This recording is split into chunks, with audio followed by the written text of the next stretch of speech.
Hello everyone, welcome to my channel code Surya with Mike. तो आज अपने अरे के प्लेलिस्ट का वीडियो नंबर 135 करने जा रहे हैं। ठीक है, लीड को नंबर 2657। प्रॉब्लम इजी है बट प्रैक्टिस के लिए अच्छा प्रॉब्लम है ये, है ना। It's easy but a very good practice problem, है ना। स्पेशली वो जो अभी नया नया डीएसए सीख रहे हैं उनके लिए प्रैक्टिस करने के लिए अच्छा प्रॉब्लम है। तो देखते हैं, you can support me by following this channel also, weekend with Mike. Motivation देखते हैं, कल किसी ने कमेंट में ये डाला था, I really liked it, thank you so much for sharing. देखो ध्यान देना, do not compare yourself with others. ठीक है, ये आपकी लाइफ को हेल बना देगा अगर आप ज़िंदगी भर अपने आप को दूसरे से कंपेयर करते रहे तो। Do never compare yourself with others, instead compare yourself to who you were yesterday. अपने पास्ट वर्जन से खुद को कंपेयर करो और ये देखो कि आप कितना इम्प्रूव कर गए हो, है ना। Focus on being better than you were before, ना कि किसी और से बेटर होना है, बट पहले आप कैसे थे और आज आप कैसे हो उस पर फोकस करना है। And keep working hard for progress and become a better version of your self, है ना। अगर आपके पास ये एटीट्यूड है ना तो आप हमेशा ग्रो करोगे लाइफ में। वरना फिर सोशल मीडिया में दूसरों के सक्सेस देख देख के अपने आप को उनसे कंपेयर कर करके डिप्रेशन होगा और कुछ नहीं होगा, कोई फ़ायदा नहीं होने वाला उससे, है ना। ठीक है, हमेशा ये एटीट्यूड रखो, it's me versus me, not with any other. Okay, देखो, find the prefix common array of to arrays. आपको दो अरे दे रखा है, ए एंड बी। ठीक है, अब देखो ध्यान देना, यहाँ पर एक इंपॉर्टेंट चीज़ मेंशन्ड है कि परम्यूटेशन है वो दोनों एक दूसरे के, है ना।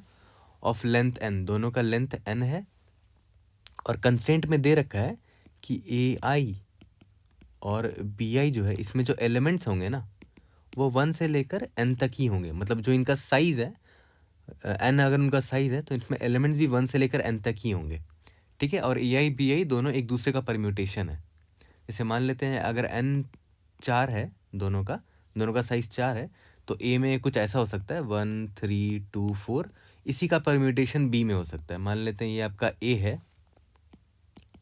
ठीक है, तो बी आपका इसी का परम्यूटेशन हो जाएगा 2 3 1 4, ऐसा होगा। ठीक है, कोई नया एलिमेंट नहीं होगा, जो ए है वही बी में भी होगा लेकिन परम्यूटेशन होगा, और जो भी एलिमेंट है वो ए आई 1 से लेकर एन के बीच के ही होंगे। ठीक है, 1 से लेकर एन तक के नंबर्स के परम्यूटेशन ही होंगे। ठीक है, uh prefix common array of a and b is an array c such that c i is equal to the count of numbers that are present at or before the index i in both a and B.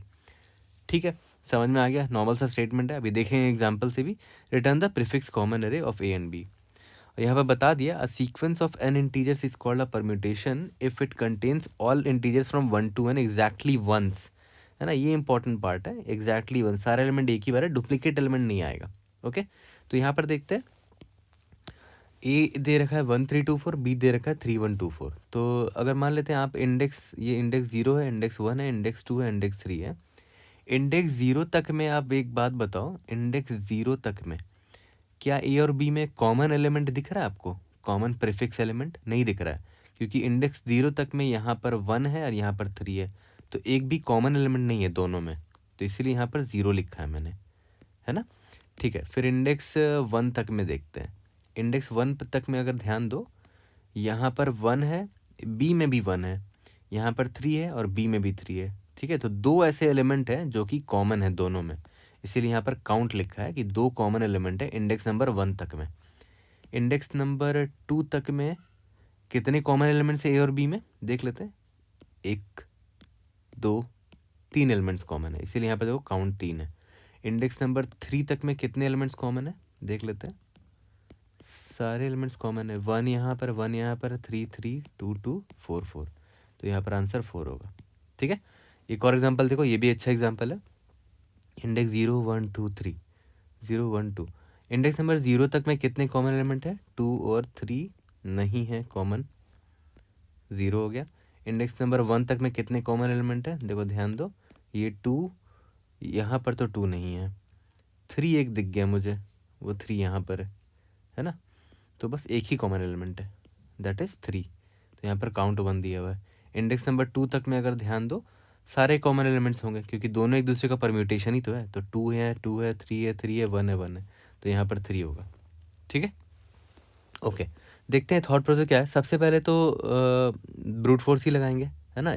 Interview में भी वैसे ही करना कि सबसे पहले brute force देखेंगे। तो brute force तो बहुत सिंपल है। ये जैसे मान लेते हैं आपको इसका आंसर निकालना है, index number i is equal to 2 तक में आपको निकालना है कितने कॉमन एलिमेंट है। ठीक है, तो आप क्या करोगे, इंडेक्स ए पर जाओ, मतलब एरे ए में देखोगे ये जो 1 है क्या वो इस रेंज में बी में भी प्रेजेंट है। आप एक एक करके चेक करोगे, क्या ये 1 के बराबर है, नहीं। क्या ये 1 के बराबर है, यस। तो मतलब इसका मतलब क्या हुआ कि ये 1 प्रेजेंट है ना।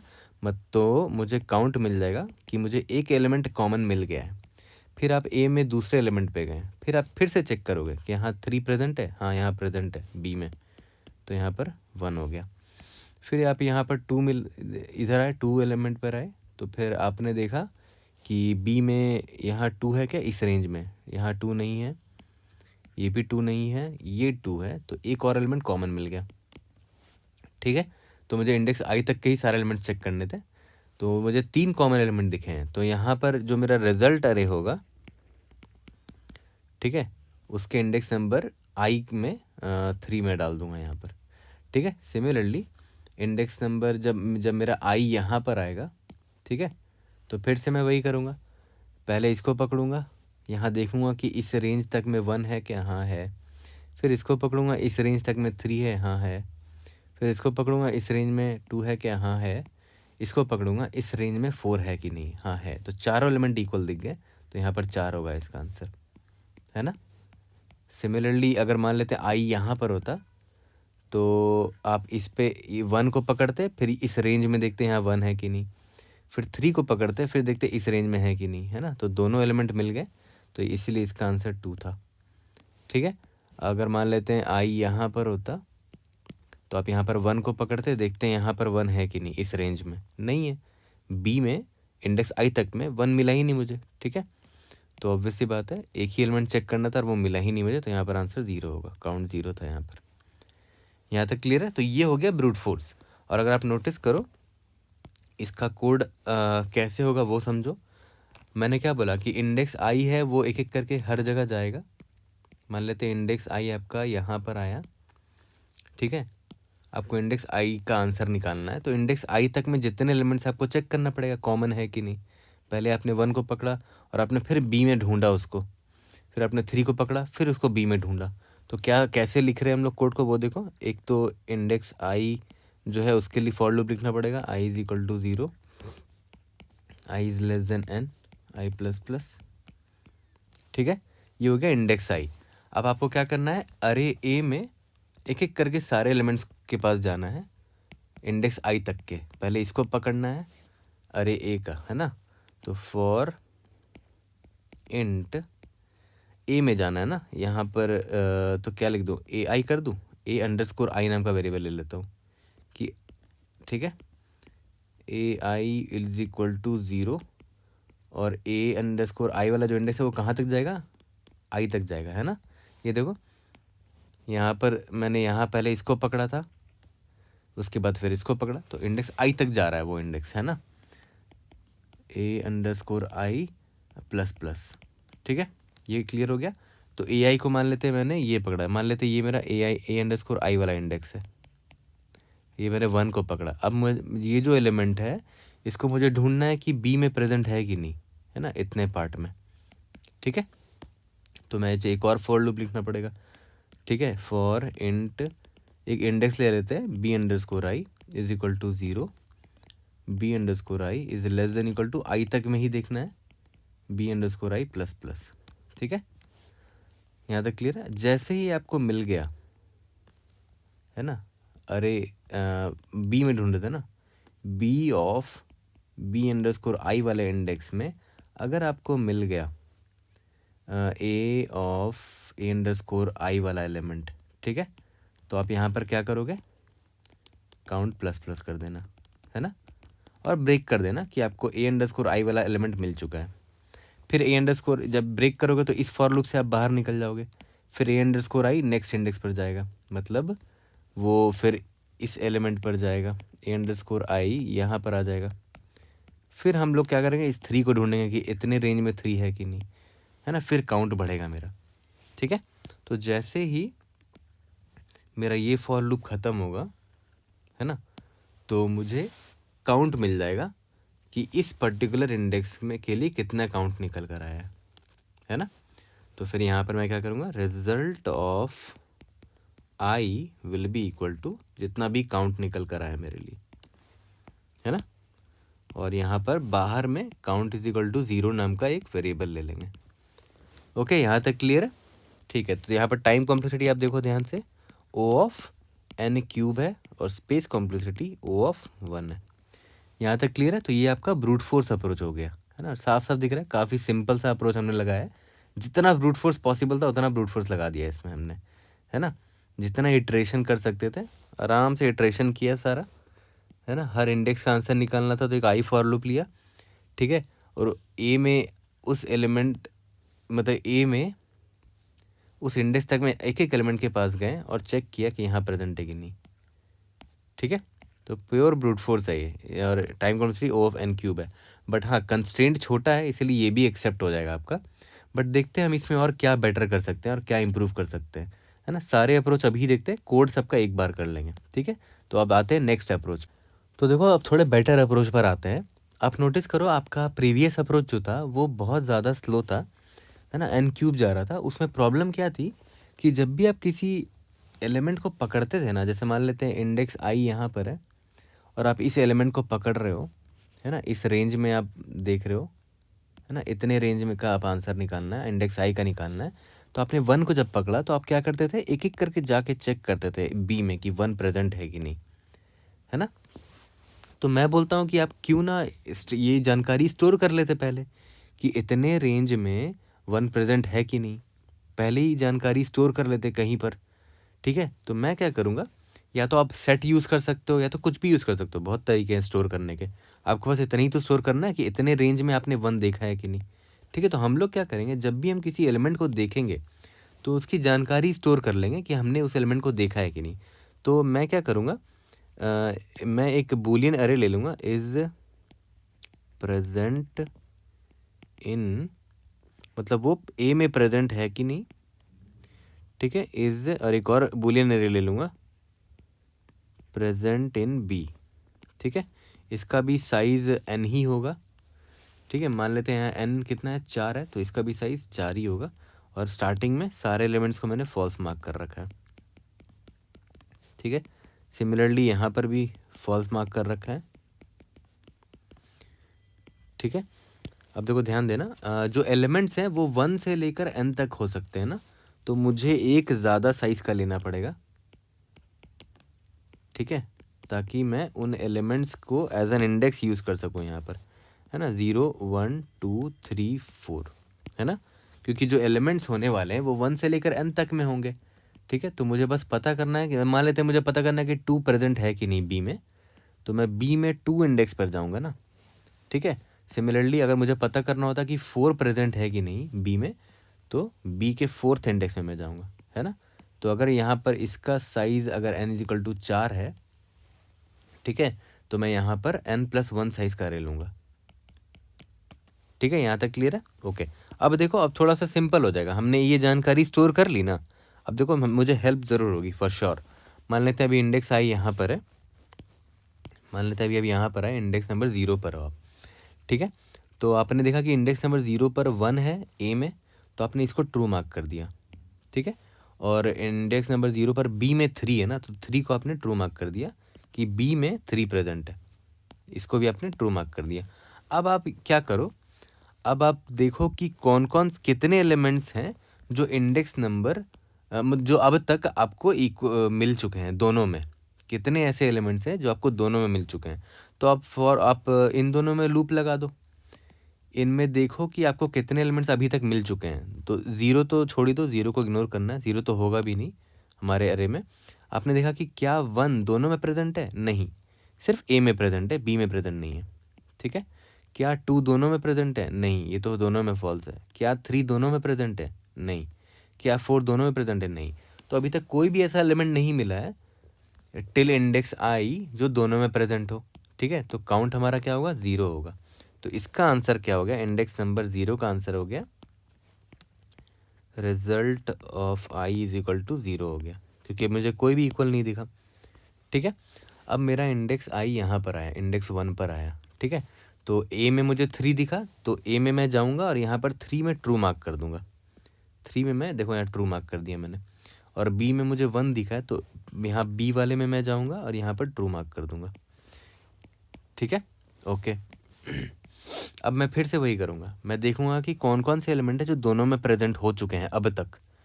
क्या 0 को तो छोड़ ही दो, क्या 1 दोनों में प्रेजेंट है? यस, ठीक है। तो एक एलिमेंट मुझे मिल गया जो दोनों में प्रेजेंट है। क्या 2 दोनों में प्रेजेंट है? नहीं। क्या 3 दोनों में प्रेजेंट है? यस।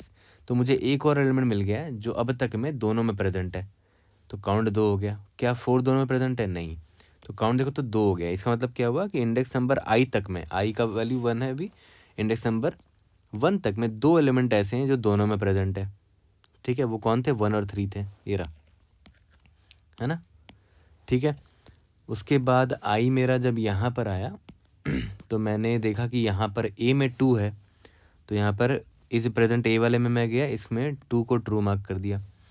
और बी में भी 2 है, तो इसको भी मैंने ट्रू मार्क कर दिया, ठीक है।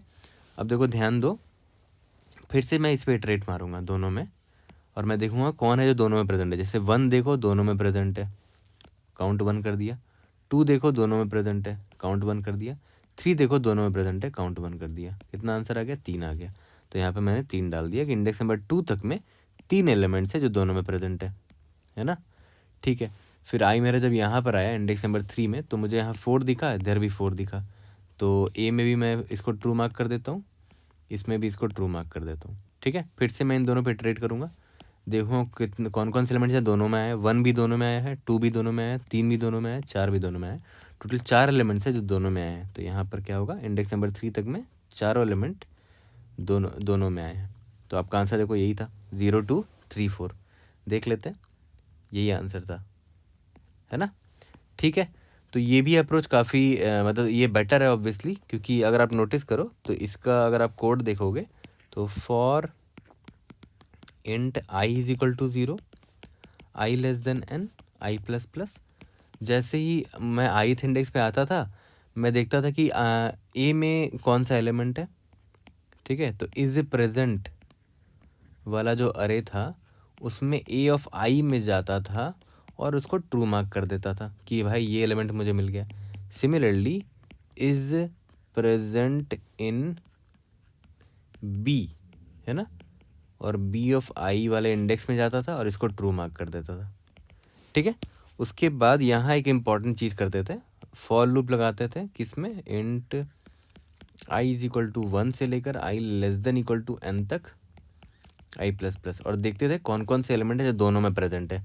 तो क्या चेक करेंगे यहाँ पर, is present in a of I is equal to true है, and is present in b of I is equal to true है, ठीक है। दोनों में प्रेजेंट है, तो मैं यहाँ पर count is equal two plus plus कर दूंगा, है ना। काउंट 0 नाम का वेरिएबल ले लूँगा।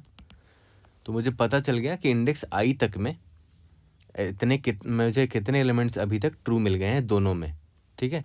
तो यहाँ पर मैं क्या करूँगा, रिजल्ट ऑफ आई में मैं काउंट को स्टोर कर दूँगा, ठीक है। तो ये अप्रोच थोड़ा सा बेटर हो गया हमारा। एक फॉर लूप बाहर है और एक फॉर लूप अंदर है।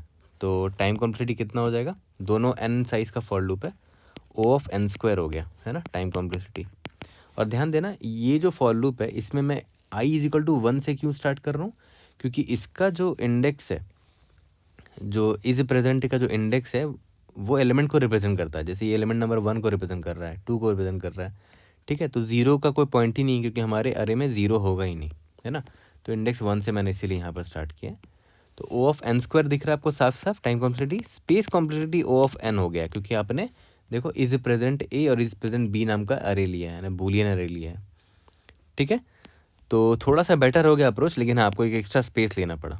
यहाँ तक क्लियर है। अब देखते हैं क्या फर्दर इसको और इम्प्रूव किया जा सकता है। O ऑफ n स्क्वायर में भी आपने सॉल्व किया, क्या O ऑफ n में इसको सॉल्व किया जा सकता है। अब देखते हैं, आ जाते हैं बेस्ट अप्रोच में। मान लेते हैं इंटरव्यूअर आपको बोल देता है कि भाई O ऑफ n में भी इसको सॉल्व कर सकते हैं क्या, वो आपसे पूछ रहा है, तो हम लोग उसी को एक्सप्लोर करने वाले हैं। तो अब आप यहाँ पर आप नोटिस करो कि प्रॉब्लम डिस्क्रिप्शन में आपने ध्यान दिया था, एक चीज़ लिखा था, वहाँ पर परम्यूटेशन होता क्या है उसके बारे में बताया था कि एक sequence sequence of n numbers को परम्यूटेशन ये कब बोल रहा है, जब इसमें 1 to n के नंबर्स हैं और सारे एग्जैक्टली वंस आते हैं, है ना, कोई भी नंबर डुप्लीकेट नहीं होगा, ठीक है। और प्रॉब्लम में ये भी दे रखा था कि ए में और बी में जो एलिमेंट्स होंगे, मतलब a of i and b of i जो होगा, इसमें 1 से लेकर n तक के ही एलिमेंट्स होंगे, ठीक है। और सिंस वो परम्यूटेशन है तो प्रॉब्लम में ये भी दे रखा है कि सारे एलिमेंट्स एक बार ही आते हैं सिर्फ, ठीक है। जैसे मान लेते हैं ये 3 है तो एक बार ही आएगा ये यहाँ पर इस पूरे ए में, और बी में भी 3 सिर्फ एक बार ही आएगा, ठीक है। यहाँ तक समझ में आ गया। तो यहाँ से एक चीज़ अंदाज़ा लग रहा है आपको कि मुझे इतना तो पता है कि कोई भी नंबर दोनों में एक एक बार ही आएगा, यानी कि ओवरऑल दोनों की फ्रीक्वेंसी दोनों में एक एक होगी, एक बार इसमें एक बार इसमें, तो टोटल कितना, यानी कि 2 बार ही आपको 3 दिखना चाहिए। सिमिलरली आपको 1 भी 2 ही बार दिखेगा, एक बार ए में एक बार बी में। आपको 2 भी 2 ही बार दिखेगा, एक बार ए में एक बार बी में। आपको 4 भी एक ही बार दिखेगा, एक बार ए में एक बार बी में। तो ये बहुत क्रूशियल इन्फॉर्मेशन है। देखो कैसे, मान के चलते हैं आप इंडेक्स आई यहाँ पर हो, ठीक है, या तो आप वीडियो पॉज करके अभी भी खुद से सॉल्व कर सकते हो, क्योंकि आपको एक जानकारी मिल गई है कि किसी भी एलिमेंट की फ्रीक्वेंसी, ओवरऑल फ्रीक्वेंसी ए और बी में मिला के 2 ही होगी ज़्यादा से ज़्यादा, है ना, 2 ही होगी वरना नहीं होगी, ठीक है।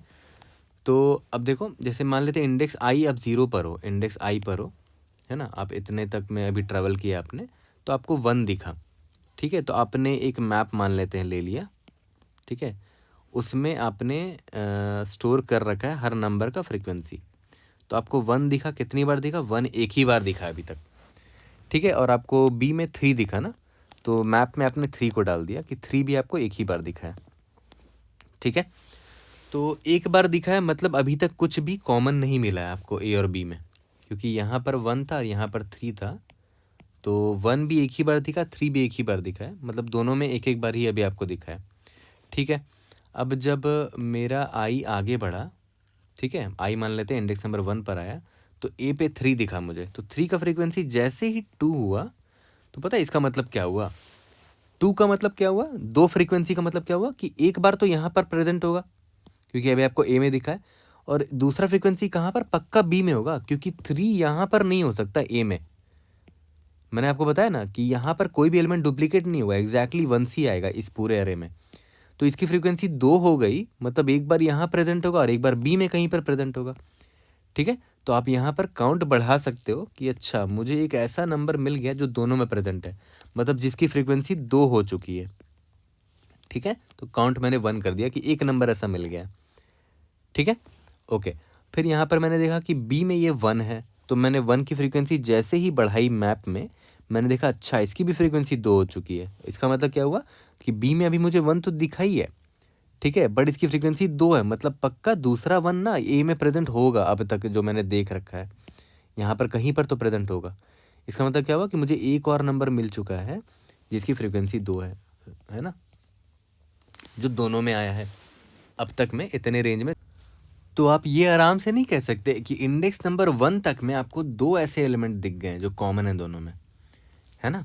तो इंडेक्स नंबर 1 का आप आंसर 2 आराम से लिख सकते हो, क्योंकि काउंट की वैल्यू अभी 2 है, और इससे पहले काउंट की वैल्यू याद है 0 थी, तो यहाँ पर इस इंडेक्स का आंसर 0 होगा, है ना। ये मेरा रिजल्ट अरे भी मैं बनाता चल रहा हूँ, ठीक है, ओके। अब देखना, अब ध्यान देना, अब मान लेते हैं आई आपका यहाँ पर आया, ठीक है, आपको ए में 2 दिखा, तो आपने 2, मैप में आपको था ही नहीं 2, तो 2 आपने डाला और इसकी फ्रीक्वेंसी यहाँ 1 कर दी। इसकी फ्रीक्वेंसी 2 अभी नहीं हुई है, मतलब अभी तक मुझे एक ही बार दिखा है। फिर मैंने बी में देखा कि बी में भी 2 है ना, तो मैंने मैप में गया और 2 की फ्रीक्वेंसी बढ़ाई तो 2 हो गया। जैसे ही मुझे दिखा कि बी ये इस 2 की फ्रीक्वेंसी 2 हो गई है, मतलब पक्का वो इन दोनों में आई होगी, है ना, क्योंकि 2 इस अरे में दोबारा तो आएगा नहीं, है ना। प्रॉब्लम में दे रखा कि हर अरे में कोई भी एलिमेंट एक बार ही आता है, अगर उसकी फ्रीक्वेंसी 2 हो गई मतलब वो यहाँ पर भी आया होगा और यहाँ पर भी आया होगा, है ना, इतने रेंज में भी आएगा और इतने रेंज में भी आया होगा। तो ऑब्वियस सी बात है मैं +1 कर दूंगा इसी काउंट वाले वेरिएबल में, देख रहे हो। पहले 1 + 1 जो था वो तो रहने दिया, क्योंकि याद करो 1 और 3 तो था ही, तो उसी में मैं क्यूमुलेटिव सम निकालता चला जा रहा हूँ, है ना। अभी क्योंकि मुझे 2 दिखा है दोबारा, तो मुझे मतलब एक और एलिमेंट ऐसा दिख गया जो दोनों में प्रेजेंट है ना। तो मैंने क्या किया, बस यहाँ पर उसी काउंट वाले वेरिएबल में +1 कर दिया, क्यूमुलेटिव सम निकाल दिया। तो इसका मतलब क्या हुआ कि इस इंडेक्स तक में मुझे 3 ऐसे एलिमेंट दिखे। काउंट की वैल्यू जो भी थी वो यहाँ पर असाइन कर दिया मैंने। यहाँ तक क्लियर है? ओके। अब देखते हैं आई जब मेरा यहाँ पर आया इंडेक्स नंबर 3 में, तो ए में कौन सा एलिमेंट है ith इंडेक्स में? 4 है। मैप में 4 है क्या? नहीं है। तो 4 का मैंने इंडेक्स काउंट बढ़ा दिया। क्या 4 का फ्रीक्वेंसी 2 हो गया है अभी तक? नहीं, 2 नहीं हुआ, मतलब एक ही बार दिखा है मुझे। फिर मैंने बी में देखा ith इंडेक्स में 4 है। मैं मैप में गया, 4 का फ्रीक्वेंसी बढ़ाया तो 2 हो गया। ठीक है, तो मैंने तुरंत चेक किया कि अच्छा 4 का फ्रीक्वेंसी 2 हो चुका है, मतलब मुझे काउंट में +1 कर देना चाहिए कि एक और एलिमेंट ऐसा मिल गया है जो इस रेंज में दोनों में प्रेजेंट है, 4 दोनों में प्रेजेंट है ना। तो अब देखो फ्रीक्वेंसी का काउंट मतलब काउंट कितना है? 4 है इसका वैल्यू, तो यहाँ पर 4 कर देता हूँ। तो आपने नोटिस किया यहाँ पर कि हम इसका क्यूमुलेटिव सम निकाल रहे हैं काउंट का, है ना। क्योंकि अभी जब मुझे एक एलिमेंट दिखा था जो इन दोनों में प्रेजेंट है, ठीक है, इसके पहले का काउंट तो मुझे रखना ही है ना। इसके पहले का काउंट 2 था, अब मुझे एक और नया एलिमेंट मिल गया जो दोनों में प्रेजेंट है, ये रहा 2 और 2। ठीक है, तो इससे पहले 2 एलिमेंट थे जो दोनों में प्रेजेंट थे और अभी एक और मिल गया, तो 2 + 1 3 हो गया, इसलिए यहाँ पर आंसर 3 लिखा। ठीक है, इसका मतलब क्या हुआ कि इतने रेंज तक में 0 से लेकर 2 तक में ऐसे 3 एलिमेंट है जो दोनों में प्रेजेंट है, तो यहाँ पर इसीलिए आंसर 3 है। ठीक है, फिर जैसे ही यहाँ पर मुझे 4 और 4 देखा तो मुझे एक और एलिमेंट मिल गया, तो इस 3 में ही मैंने एक जोड़ दिया। ठीक है, मतलब काउंट में ही मैंने एक और जोड़ दिया, तो यहाँ पर 4 आ गया। ठीक है, तो इसका मतलब क्या हुआ कि इतने रेंज में ऐसे 4 एलिमेंट्स हैं जो दोनों में प्रेजेंट है। यहाँ तक क्लियर है? तो ये अप्रोच भी अच्छा था। आप नोटिस करो यहाँ पर आपने आराम से इसको O(n) में सॉल्व कर लिया है। ठीक है, क्योंकि आराम से आप देखो इसका कोड कितना सिंपल होगा। For i = 0, i n, i++।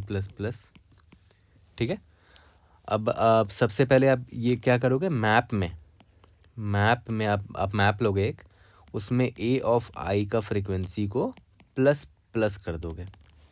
फिर तुरंत चेक कर लो कि क्या इसकी फ्रीक्वेंसी इफ़ MP(a)(i) = 2 हो गया है क्या? अगर हो गया है तो मुझे एक एलिमेंट ऐसा मिल गया है जो दोनों अरे में प्रेजेंट है टिल इंडेक्स i। ठीक है, सिमिलरली हमें किसका चेक करना है? MP(b) वाले अरे में जो एलिमेंट है उसकी भी तो फ्रीक्वेंसी हमें बढ़ानी है, ++। और फिर वही चेक करेंगे कि अगर इसकी फ्रीक्वेंसी MP(b)(i) अगर 2 हो जाता है तो फिर से काउंट +=1 कर देंगे, है ना। एक और एलिमेंट मिल गया मतलब। ठीक है, यहाँ तक क्लियर है? और जैसे ही ये दोनों चेक हो जाएगा, मुझे रिजल्ट में क्या करना है, रिजल्ट ऑफ i में जो क्यूमुलेटिव सम काउंट का निकलते जा रहा है वो असाइन करते चला जाना है। ठीक है, और लास्ट में क्या करना है, रिटर्न रिजल्ट कर देना है। ठीक है, और इस फॉर लूप के बाहर काउंट = 0 नाम का एक वेरिएबल रख लेंगे। यहाँ तक क्लियर है? तो आप ध्यान दो, यहाँ पर साफ साफ आपको दिख रहा है टाइम कॉम्प्लेक्सिटी कितना है, सिर्फ O(n) है। ठीक है, लेकिन हाँ आपने स्पेस कॉम्प्लेक्सिटी लिया है O(n), क्यों? एक मैप स्टोर करने के लिए, मैप लेने के लिए। मैप आपका O(n) स्पेस ले रहा है। यहाँ तक क्लियर है? ओके, अब आप एक काम करो, ये वाला जो एग्जाम्पल था, सेकंड वाला एग्जाम्पल, ये वाला, इस पर खुद से एक बार ड्राई रन करके देखो, है ना। ठीक है, तो इंट्यूशन कुछ नहीं था, इंट्यूशन बस इतना ही था कि समहाउ आपको ये पता होना चाहिए कि कोई एलिमेंट पर अभी तक आपने देख रखा है कि नहीं। ठीक है, और देख रखा है कि नहीं उसके लिए आप कुछ भी यूज़ कर सकते हो, मैप यूज़ कर लो, सेट यूज़ कर लो, है ना। हाँ, अगर फ्रीक्वेंसी रखना है तो मैप बेटर है, क्योंकि मैप में आप फ्रीक्वेंसी भी रख सकते हो, है ना। तो बस इंट्यूशन यही था कि you have to somehow store कि if an element was seen before or not, उसके लिए आप मैप यूज़ करो या कुछ भी यूज़ करो, यही इंट्यूशन था, दैट्स इट। बाकी तो आप इसको बहुत तरीके से कोड कर सकते हो, तो मैं तीनों अप्रोच आपको जल्दी से करके दिखा देता हूँ, और जावा में भी इसको कोड कर लेंगे। ओके, तो चलो सबसे पहले ब्रूट फोर्स से कर लेते हैं। मैंने वेक्टर ऑफ इंट रिजल्ट ले लिया, size n for int i = 0, i n, i++। ठीक है, अब देखो ध्यान देना, इस i तक में मुझे देखना है ना, तो मैं पहले a में जाऊँगा। इंट इसका क्या ले लूँ, इसका इंडेक्स x ले लेता हूँ, x = 0, x <= i, x++, है ना। ये किसको पॉइंट कर रहा है, a को, है ना, ये a का इंडेक्स है। सिमिलरली हम इंट y = 0 ले लेते हैं, y n, इक्वल टू आई और वाई प्लस प्लस, है ना। ये किसको पॉइंट कर रहा है, अरे बी को पॉइंट कर रहा है।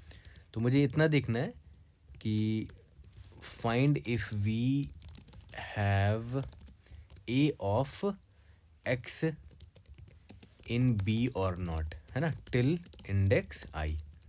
ठीक है, अगर है तो अच्छी बात है। Int count is equal to 0 ले लेते हैं और एक करके ए के सारे एलिमेंट्स को ढूंढेंगे बी में।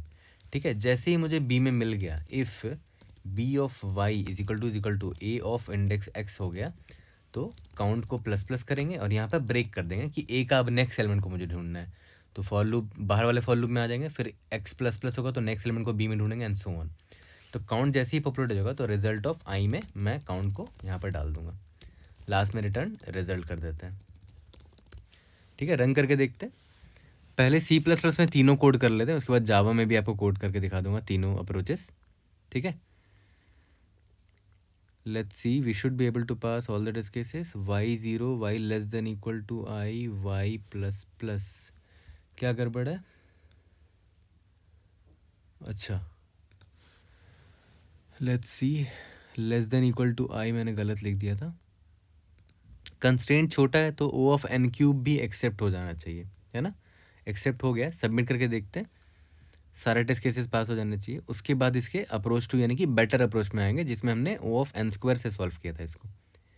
ठीक है, indeed yes we have pass all the test cases. अब आ जाते हैं इसके, तो अब देखो अप्रोच 2 से देखते हैं। इसमें मैंने क्या बोला था कि दो वेक्टर ले लूँगा बूलियन। एक होगा जो ये बताएगा कि क्या वो एलिमेंट ए में प्रेजेंट है कि नहीं, इज प्रेजेंट इन ए, है ना। इसमें एन है इसका size, false. N plus one क्यों ले रहे हैं साइज, क्योंकि एलिमेंट जो है वो 1 से लेकर एन तक के रहेंगे, है ना। Vector of boolean is present in b, इसमें भी एन प्लस वन, अभी सारे फॉल्स हैं। ये मुझे ये बताएगा is present of I is equal to, अगर ट्रू है means i is present in a, and similarly यहाँ पर भी होगा। ओके, तो चलो अब स्टार्ट करते हैं। For int I is equal to 0, I is less than n, I plus plus, है ना। तो सबसे पहले क्या करेंगे, is present of A of आई को मैंने ट्रू मार्क कर दिया। इज प्रेजेंट ए में ए ऑफ आई को मैंने ट्रू मार्क कर दिया। इज प्रेजेंट बी में बी ऑफ आई को मैंने ट्रू मार्क कर दिया। ठीक है, अब बस मुझे इतना देखना है कि कितने एलिमेंट्स हैं जो कि दोनों में प्रेजेंट है। तो यहाँ पर एक काउंट नाम का वेरिएबल ले लेता हूँ। Int I is equal to 1, i is less than equal to n I plus plus, है ना। आई वेरिएबल ना लेके कुछ और लेना पड़ेगा, क्योंकि इसमें क्या ले लिया जाए, नंबर ले लेते हैं। नम 1 से लेकर नम 2 तक को, एन तक को चेक कर रहे हैं। ठीक है, ओके। इफ़ इज प्रेजेंट ए में भी नम ट्रू है एंड इज प्रेजेंट बी में भी नम ट्रू है, मतलब दोनों में प्रेजेंट है ना। इसका मतलब क्या हुआ, काउंट प्लस प्लस मुझे करना पड़ेगा कि ये एलिमेंट दोनों में प्रेजेंट था। Result of i will be equal to, यहाँ पर काउंट असाइन करते चले जाएंगे। रन करके देखते हैं। Time complexity O of n है clear, sorry O of n square है क्लियरली। सबमिट करके देखते हैं। इसके बाद हम लोग आ जाते हैं इसके बेस्ट अप्रोच पे। तो ये तीनों से सी प्लस प्लस कर लेंगे, उसके बाद जावा पर आते हैं।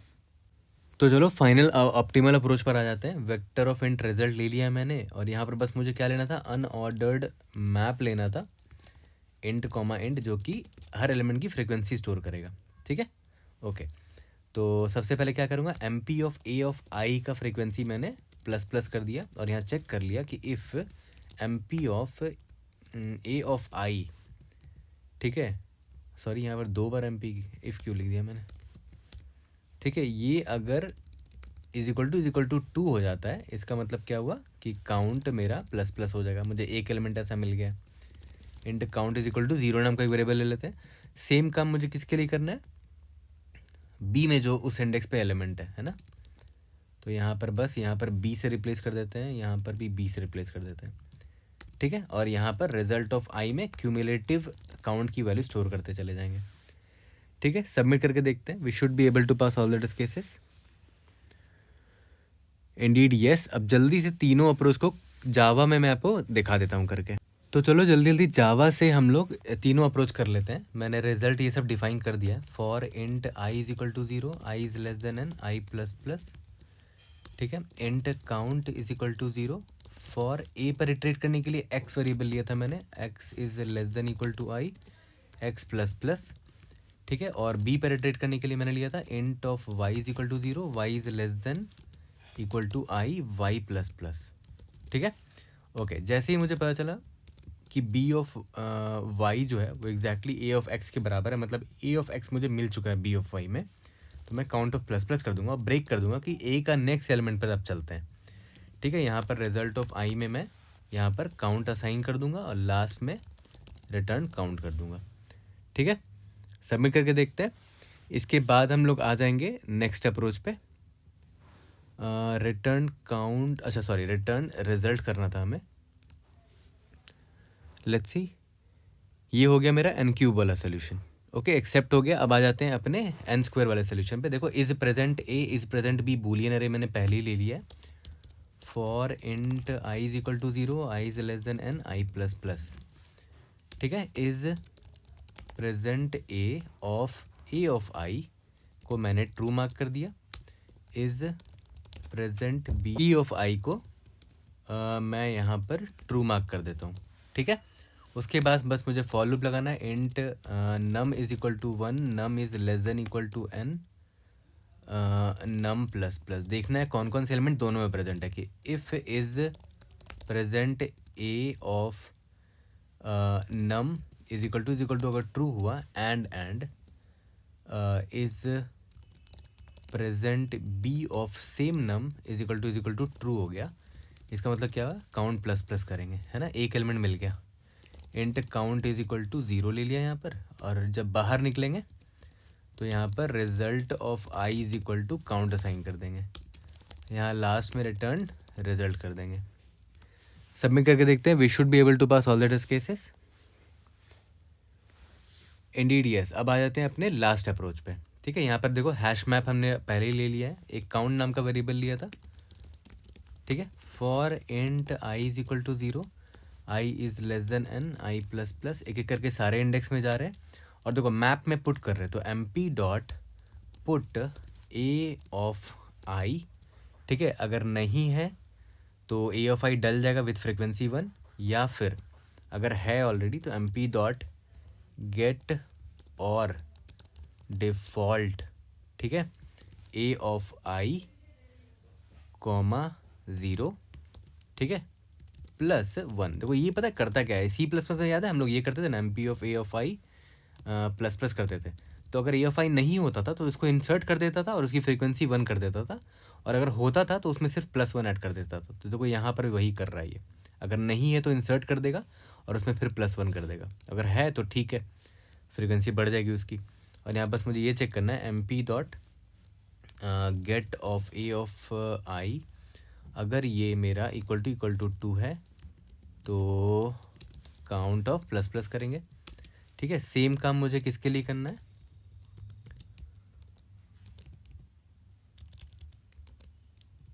बी के लिए, है ना। तो यहाँ पर b of i m p dot get or default b of i comma 0 + 1, ठीक है। ये किसके लिए है, एम पी ऑफ बी के लिए है। और यहाँ पर एम पी ऑफ बी का भी फ्रीक्वेंसी अगर 2 के बराबर हो गया, फिर यहाँ पर result of I is equal to count करेंगे और लास्ट में रिटर्न रिजल्ट कर देंगे। सबमिट करके देखते हैं। लंबी वीडियो के बाद दैट्स फाइन, बट क्योंकि आप लोगों ने कहा था कि जावा भी चाहिए इसीलिए थोड़ा लेंदी हो जाएगा, और 3 अप्रोचेस भी हमने सीखे हैं। तो I hope I was able to help. See you in the next video. Thank you.